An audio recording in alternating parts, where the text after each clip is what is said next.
Greetings, Marsh here, and welcome to episode 27 of my Pyanodon's playthrough. In this episode, we prepare the last things that we need for intermetallics, namely Nexelit and nickel. Enjoy.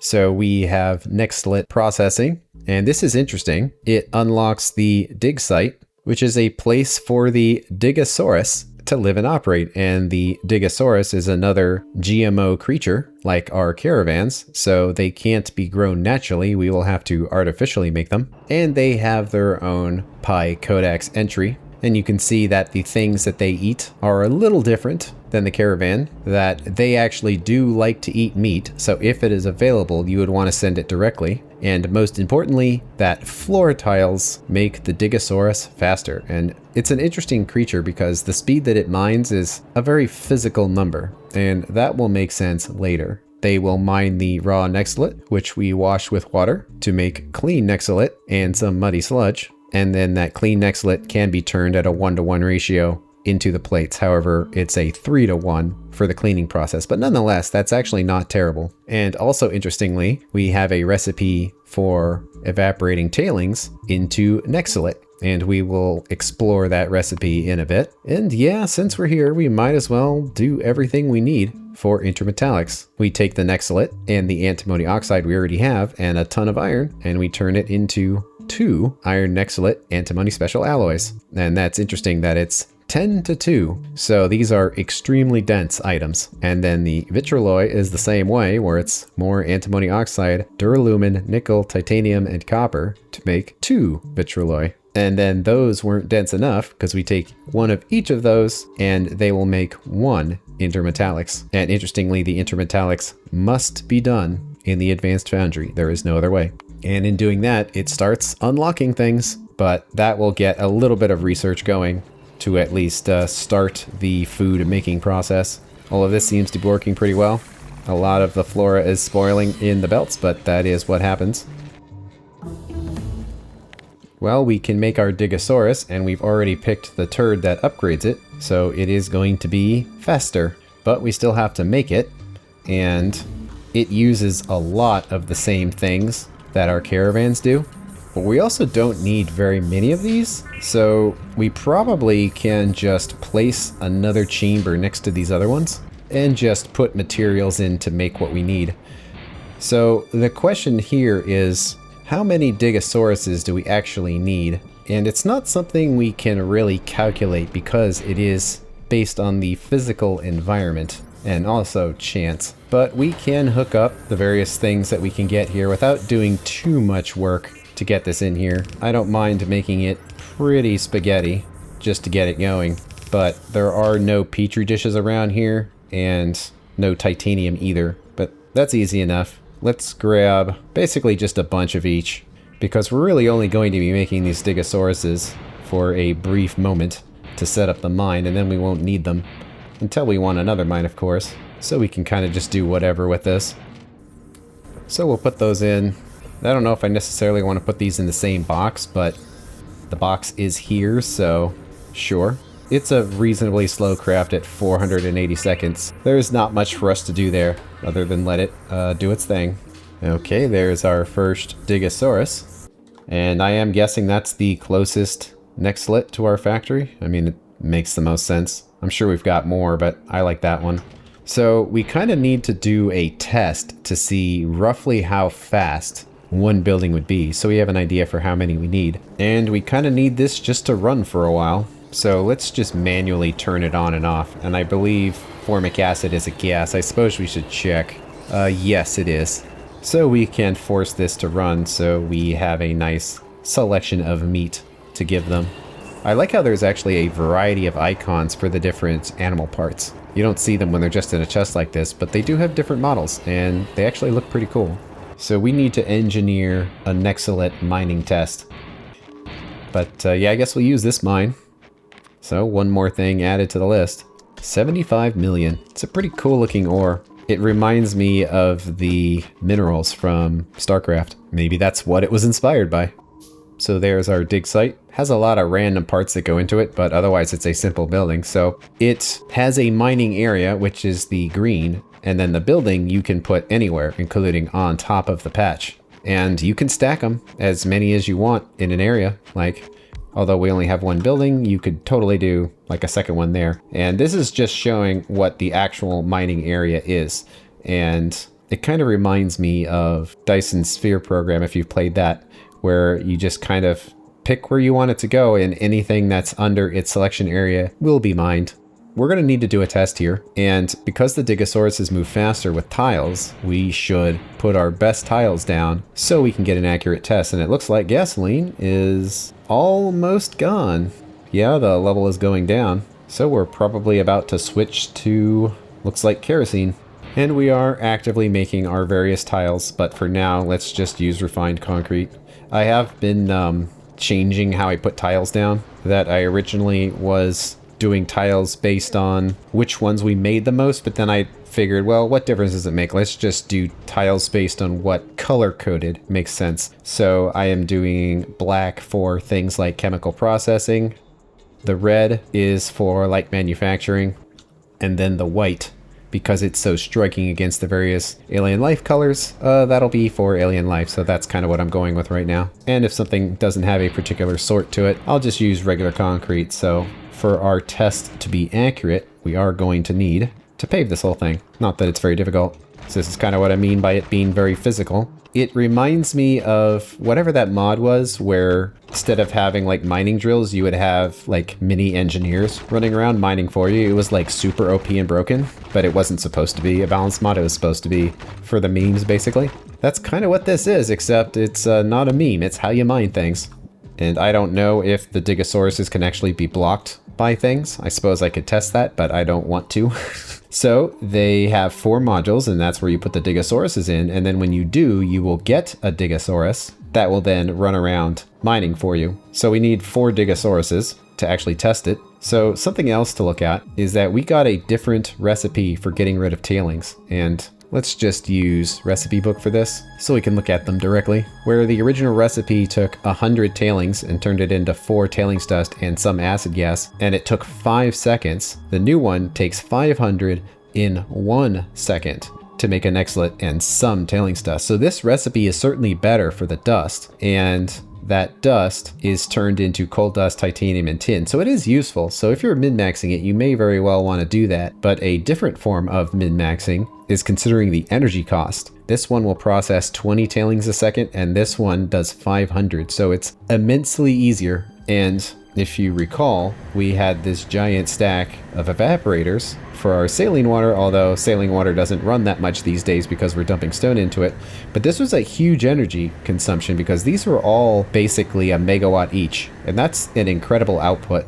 So even if you don't necessarily want to do this recipe for Nexelit, it's actually just a lot more efficient. And we probably should anyway, because it is a little difficult to make the Nexelit. It's not really that hard, it's just meat, but it's less of a problem now and more in the future when you get more tailings from other processes, and then suddenly this becomes very oppressive to do it this way. So we have this. We're actually not going to be processing the sulfur away anymore, so we won't need to worry about that, but we probably should leave the infrastructure in place just in case we change our mind. So now look at this, that we go from what, like 20 something of those evaporators to 1. It's so much more efficient. It's crazy. And we're still going to be making tailings dust, but it's a lot less than before. Man, so much stuff is about to be removed. I kind of don't like how not dense this all is, because it's taking up a lot of space and not doing anything. But also I don't know how much longer this setup's actually going to run. But it's super simple. In goes tailings and out comes the Nexelit. It's going to be mostly the same run. Might as well leave the recipe as it is. We're not going to have sulfur anymore, but it doesn't actually change anything as long as there's none in the inventory, but of course there is some. But we'll have them just drop everything off. And for now, let's just hook this up directly. Make a bunch of noise, but specifically make a bunch of tailings so we can see this thing going through the Nexelit. So there it is, making a bunch of junk. And it might actually overload on some of this stuff because the amount of dust we're making is so low compared to the Nexelit. I almost wonder if we should have an entirely separate outpost here just for the Nexelit. Huh, he really doesn't want to go in there. Well, he made it. You could actually lay walls down if you wanted to artificially change the pathing that they use. Otherwise, this seems like it's working fine, so no need to keep this rapidly going. We can just switch it to how it was. But we'll need to remember that we need to do something with that Nexelit. And now we have a ton of evaporators. And if I have more than a stack of something, I am just going to get rid of the extras and try to remember that they're there next time we have a big build. Well, we'll take the meat that we have. So my idea here is simply to time how long it takes them to mine a known quantity of ore. So there's the Digosauruses, and I suppose I should get a timer ready. I imagine there's timer mods for Factorio, but I don't feel the need for that in this situation. I have no idea how long that meat's gonna last. I was hoping we would get 5 minutes of operation, but I guess we'll get whatever we get from this. There we go. So you see what I mean about it being very physical? Because they actually choose to walk to an exact node, and they're actually quite fast. So our upgrade makes them faster, as well as just having them on nice tiles. It's also very cute how they have hard hats, because we have to think of the creatures and protect them. Wouldn't want them getting hurt on the job. And you can kind of see every time they deliver, they kind of deliver in pairs, because for every meat they use, they do 2 ores. If they had jerky, they would simply only do 1 delivery per trip. So it's not a ton of time. Certainly there's a huge difference between mining 1 ore per trip and 2. But also it's, you know, obviously if they choose to run all the way down here, it's way more impactful than if he just does that and just stands right at the entrance. 1 minute to go. And time, 236. Over the course of our 5-minute test, or 300 seconds, is 0.78, and that's actually kind of funny that that is essentially a mechanical inserter, but I'm guessing that is just luck of the draw there. Maybe like 2.5? Well, since we're here, it is kind of noisy listening to them mine away, but since we're here, we could probably actually do the full calculation for the intermetallics, because that is what we would be running this for. We've got the 2 halves. The first one making the alloy, and we'll just assume the coke oven gas, make that the default, and the vitrolloy. We want to make sure all these numbers are reasonable, and we might actually want to make duralumin down here too, and just centralize all of our alloy production in this one area.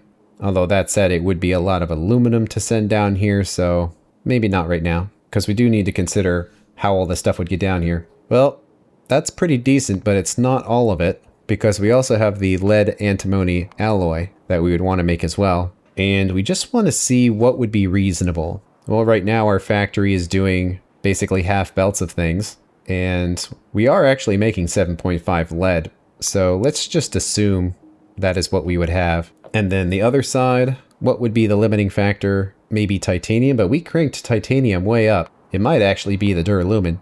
So let's calculate that anyway. We are actually right around the corner from being able to make a huge amount of aluminum, because if you look right here, we have aluminum processing, which will dramatically improve our aluminum output. So basing this on our current factory's output of aluminum isn't really necessary. It'll be easy enough to expand this in the future. We just put more smelters down. The only question is getting the resources there. And most of these are pretty dense.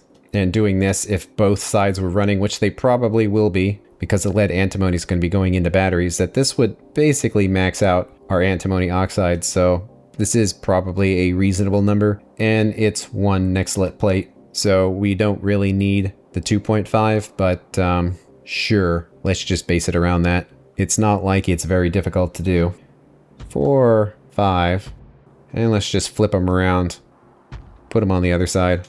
And now we just need to make a bunch. It's okay if we have to wait forever for the creatures to be printed, because we are not going to need this very quickly in the beginning. Hope we got another mine done. Kinda wonder if at this point we just need to reorganize these miners to be in a better position for this. So this still has to do its zigzaggy loop. But there we go, more flora. Well, here's for the food. We have no idea how much of it we're going to want, but whatever, we'll just max it out. This top one will be for food, and the bottom one will be for the Nexelit we've made from other processes, but right now we don't have any caravan food. I guess we could force make it by turning the meat into jerky, but I don't really want to do that. Okay, we've got the meat, and it goes. We don't really need to worry about spoilage because if it does spoil, they will eat it all the same. So they've got their meat and now they'll start mining. And where do we want to go with this? Well, probably down, not super close to over here, but also there's nothing in this general area, so it doesn't terribly matter. Fortunately though, water is constantly a problem because it's never around here. So very annoyingly, that is something we're going to have to send on a pipe. Okay, in goes the water, and let's hook up the Nexelit that we do have. And everyone's out of food. But there it is, washing away. It's a pretty cool icon for the washed Nexelit. And then through 9 of these, and we probably should do 10, so it's a more even number. These are the slightly smaller sized buildings compared to the ore refining ones, so it's actually fairly clean to use our short power poles here. But we'll send in the washed Nexelit, and it's interesting that we need exactly 18. I wonder if that's something specifically. There it goes, and it's going to be a 60-second craft. And there we go. Of course, achievement unlocked. Now we have Nexelit Plates, which was one more element of our intermetallics that we needed. One thing I noticed is that our syngas tank is critically low, and that's because we are basically building up a large buffer of plastic. But nonetheless, it is low, and the way we would produce more is essentially by causing the tar processing to run, and it's being limited based on coke, so we would have to burn the coke away. And it's actually kind of interesting that tar processing, besides creating these various burnables, it really doesn't create that many resources that we need right now. Essentially, the only unique thing it makes is creosote. Everything else we can make from other sources. However, the syngas is another unique aspect of this. It just comes earlier in the chain. But we are kind of at the point now where we want to force this setup to run if we are low on certain resources. And yeah, being low on syngas is a problem. Right now it is set up to have 3 belts. It's kind of hard to see because it's nighttime. But let's build a local coke-based power plant that can run on, let's say, 4 belts of coke, simply as a way of making it disappear so we can produce more resources. Eventually we'll have more places for the coke to go, but right now, even though we are consuming a lot of coke, we still don't need that much of it. The problem with these simpler plants is that we have no way of giving priority to certain steam engines over other ones, because we don't have accumulators and a circuit network. However, if instead we create it just as steam, as is done here, and then that steam is sent other places, then the valves can actually give us priority. I'm trying to just save a little bit of space. Like, putting this on the end seems kind of wasteful, considering all this empty space is above this area. I don't even know how much longer this is going to run. It used to be a large setup, but it's pretty small now. So perhaps we should just use this area up here. One disadvantage of caravans is sometimes they cover up things and you can't actually click on them. Okay, that's all built. I guess we'll just send this belt over here. Since we already have a bus line, it is pretty far for this to go, but it seems like ash byproducts aren't that weird of a thing to send super far away because there's always going to be things making ash. And interestingly, all of this is backing up. You notice that pipe was empty, but we're actually not making very much concrete, so as a result, there is no muddy sludge here. So we actually need to have a muddy sludge generator. And there we go. Gotta make our tiles. And that backup happened pretty fast, but it should clear out now. We're going to need to send the signal for the things that will turn on this power plant. One of them is the status of our syngas, and I guess technically the status of the coal gas too, but right now we really haven't run out of coal gas for any reason, so I would rather not deal with it. Right now, without combinators, our ability to have complicated circuit conditions is extremely limited, so I'd rather not open that can of worms, but let's insert this signal. It is a natural signal, so it goes on the green wire. And we are already sending the creosote on a green wire as well, so we don't need to worry about it. And actually, we could create 2 conditions for this to run, because basically, if we use a splitter, we could easily create an ore condition by just having splitters here. Any more than that, and it would be a little difficult, but we can do this easy enough.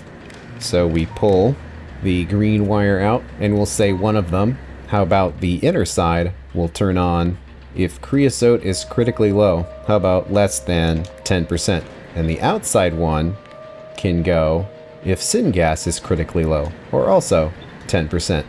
And they are going. So, looking at it, the creosote condition is off, but the syngas condition is on. So let's see if it works. And on it goes, making lots of steam. That is consuming our coke, causing all of this to start to turn on. Because this fuel is worse, it is being sent to the main belt, although we do have this completely empty line right here, so we could potentially just send the coal dust there to get used so we don't have to worry about it, because it is quite voluminous and it doesn't take very long to clog up the factory. So of course this is way too much, but who cares? It will now disappear. Well, looking at our intermetallics, the last resource that we don't yet have is nickel, and technically we only need this for our build, and we might as well crank this up to 3 a second. That'll get our 15 ore, and that does require the 60 syngas. So it is a good thing that we are generating the syngas now, because of course we're going to need it for our nickel. And does that have to be in an advanced foundry? No, I didn't think so. So we'll do it in a gas furnace. How are we doing on Digasauruses? Oh, we've actually got quite a few going. And meat? Well, we are building up a few. Sure, let's mine some more Nexelit. This will rapidly continue until some of this has decayed and we have more jerky. It is a neat concept where you have to chop up a bunch of animals and then kind of just wait until you get the food out of it. But in goes the meat. And there's all of the Digasauruses. We have more to go. So the nearest nickel patch was up here, so sure, we'll use it. And where do we want to do the processing? Well, this area probably isn't going to have much going on, so let's do that. Okay, in goes the syngas, and we're mining nickel. Currently, nickel isn't a byproduct of any other process, so we don't have to worry about bringing that into the setup. We can just process it. And, well, it's a jaw crusher build, so we want to use something similar to how we've done it before. Sure, this seems good, and it's even the exact amount of buildings we'd want. And we need 8 furnaces exactly like this, and we can do the near and far trick because the throughput is low. So they're fueled up, and in goes the nickel. We must process it in this way. We cannot make the nickel plates from the raw ore directly, but good so far. Goes into the furnaces, they're quite fast, and making our plates. Well, we don't really know where this is going to go, so how it gets there logistically, well, depends on the location. And that's the end of this episode. On the next one, we are going to put everything together and start making intermetallics. Thanks for watching. I'll see you later.